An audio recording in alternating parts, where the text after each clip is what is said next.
Ok, donc on se retrouve pour un trade recap du 24 juillet 2025. Donc hier j'ai pris deux trades. Donc je vais revenir un peu sur ce que je voyais pour hier.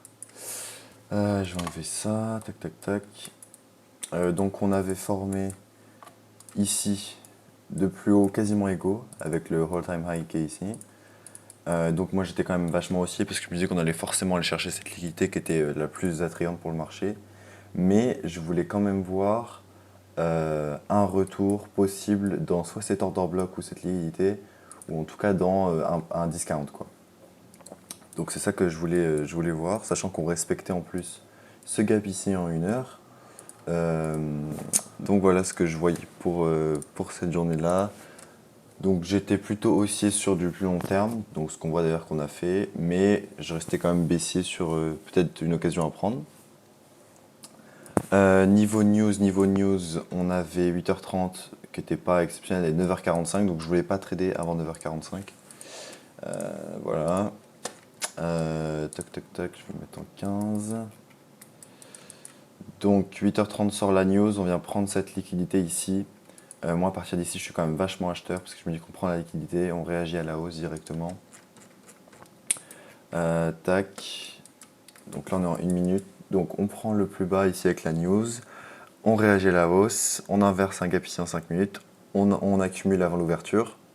Et à l'open, vous voyez qu'on vient faire une extension vers le haut. On prend du coup ici, c'est plus haut. Le truc, c'est que le S&P, lui, alors je vais me mettre sur le S&P. Tac. Tac, tac, tac, tac, tac, le S&P. Tac, voilà. À l'ouverture, lui, le S&P, donc on fait le même plus haut ici. Il n'y a pas de SMT du coup baissière, donc je ne fais rien. Ok, j'attends, je vois que le prix revient vers la baisse, mais sans prendre ce plus bas ici en pré-market, le plus bas de la news. Donc moi j'attends, ici je ne fais rien. Je vois qu'on invalide ici le premier fair value gap en 1 minute. Donc je fais rien, j'attends. On revient, là on casse vachement la structure et on vient prendre pile poil le plus haut de 9h30 sur le Nasdaq. Sauf que sur le S&P, vous voyez qu'on vient prendre ici le plus haut de 9h30, mais on va aussi beaucoup plus haut. Et en fait, on va former une giga SMT. Je vais essayer de la montrer. Tac. Mettre en 15. On vient former une giga SMT parce que du coup, on vient prendre ce plus haut ici. Tac. Alors que le S&P, alors que le Nasdaq, lui, vous voyez qu'il ne prend pas du tout ce plus haut là. Du coup, on a cette SMT ici qui est gigantesque et du coup qui est baissière. Donc moi, je suis en mode, bon, je vais chercher forcément une vente, sachant qu'en plus ici on a le gap en 1 heure qui a déjà été respecté ici et qui est encore respecté ici. Et surtout, du coup, on vient prendre le plus haut de 9h30, donc ça me paraît un petit peu obvious qu'on aille chercher une vente. Donc ce que je regarde à partir de ce moment-là, c'est inverser ce gap ici en 1 minute. On l'inverse avec cette bougie là. Et donc je rentre directement à la vente ici. Alors, est-ce que j'aurais pu attendre? Non, pas autour à l'équilibrium, non. Donc la vente, elle était pas mal. Un 2,2 de risk reward. Un peu plus même, tac. Voilà. Stop loss à moins 450 et TP à plus 1000 et quelques. Donc un risk reward assez classique. Et donc un bon premier trade que je trouve vraiment bien. Pour moi, c'est un des trades parfaits. Ça, c'est vraiment le modèle que je cherche. Si je reprends, tac, je vais aller chercher ma to-do list. Tac, tac, tac. Voilà. Tac. Donc, j'avais mon billet. Je voulais être acheteur parce que pour aller chercher le plus haut historique, enfin le equal high. Mais donc, j'avais mon billet. J'ai marqué mes petits raise. On avait du coup cette big SMT, comme j'ai dit, ici, qui était présente. Tac. On avait les SMT.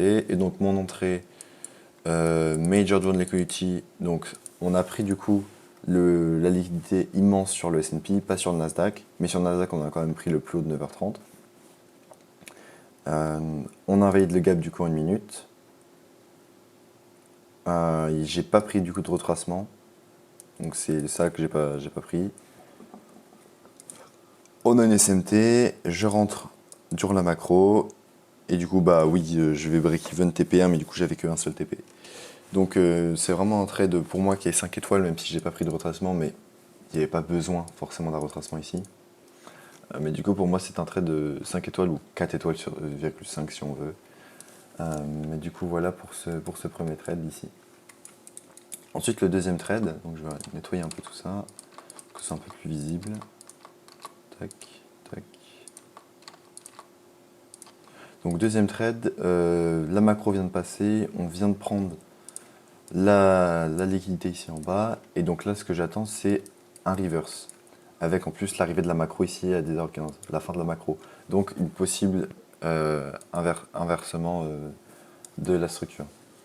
Donc ce que j'attends c'est qu'on invalide ce gap ici baissé qui est hyper important parce que c'est le gap qui nous fait traverser toute cette liquidité ici.